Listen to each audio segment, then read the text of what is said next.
नमस्कार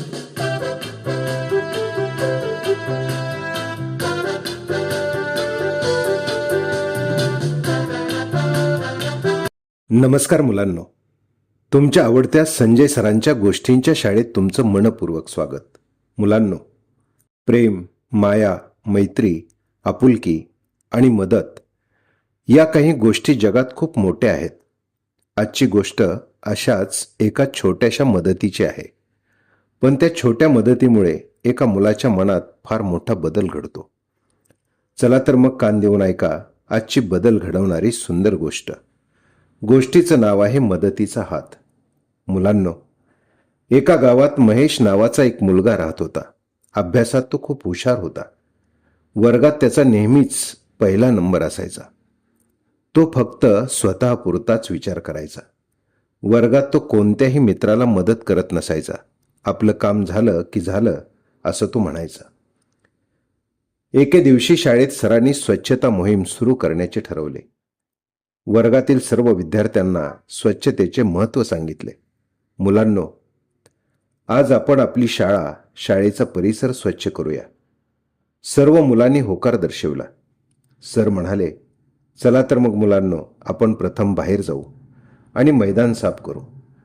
सर्व विद्यार्थी मैदान साफ करत होते, पण महेश मात्र बाजूला उभा राहून पाहत होता. तेवढ्यात त्याच्याच वर्गातला उमेश जड पाण्याची बादली घेऊन येताना अडखळला आणि खाली पडला. क्षणाचाही विचार न करता महेश पटकन उमेशच्या मदतीसाठी धावला. बादली उचलली. उमेशला आधार दिला. धन्यवाद महेश, उमेश हसून म्हणाला. मुलांनो, त्या दिवशी प्रथमच महेशला मदत केल्याचा आनंद वाटला. दुसऱ्याच दिवशी शाळेत बालचित्रकला स्पर्धा होती. महेश घाई गडबडीत शाळेत आला. त्याची रंगपेटी घरीच राहिली. तो खूप नाराज झाला होता. तेव्हा उमेशने त्याची स्वतःची रंगपेटी महेशला दिली. महेशच्या चेहऱ्यावर हास्य उमटले. महेश आश्चर्याने त्याला म्हणाला, तू मला मदत का केलीस? उमेश शांतपणे त्याला म्हणाला, मित्रा, काल तू मला मदत केलीस म्हणून मीही तुला मदत केली. बघा मुलांनो, आपण केलेली मदत पुन्हा परत आपल्याकडे येते. हे वाक्य ऐकून त्याच्या मनावर चांगलाच परिणाम झाला. त्या दिवसापासून तो मित्रांना अभ्यासातही मदत करू लागला. मित्रांना छोट्या छोट्या गोष्टीत मदत करू लागला. आपली शाळा, आपला वर्ग स्वच्छ ठेवू लागला. गरजवंत मित्राला एक हात मदतीचा देऊ लागला. महेश शाळेतला आदर्श विद्यार्थी बनला. महेश शाळेतला सर्वांचा लाडका विद्यार्थी झाला. मुलांनो, तुम्हीही तुमच्या जीवनात गरजवंताला मदत करा. एक हात मदतीचा द्या आणि पुढे चला. ही मदतीची साखळी एकमेकांना जोडत मानवतेचा मंगलदीप मनामनात प्रज्वलित करा. हा सुंदर विचार मनात कायम ठेवा. एक छोटी मदत एखाद्याच्या आयुष्यात आनंद घेऊन येते.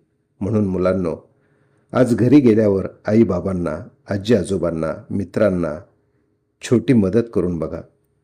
त्यांच्या चेहऱ्यावरचा आनंद पाहिल्यावर तुम्हालाही कळेल की मदत करण्याचा आनंद किती सुंदर असतो. लक्षात ठेवा मुलांनो, ज्याच्या हातात मदत असते त्याच्याच हृदयात प्रेमभाव असतो. मुलांनो, गोष्टी संपतात, पण त्यातून मिळालेला विचार आयुष्यभर आपल्या सोबत राहतो. पुन्हा भेटू संजय सरांच्या गोष्टींच्या शाळेत. तोपर्यंत रोज एक गोष्ट, रोज एक नवा विचार आणि रोज एक चांगलं काम. धन्यवाद.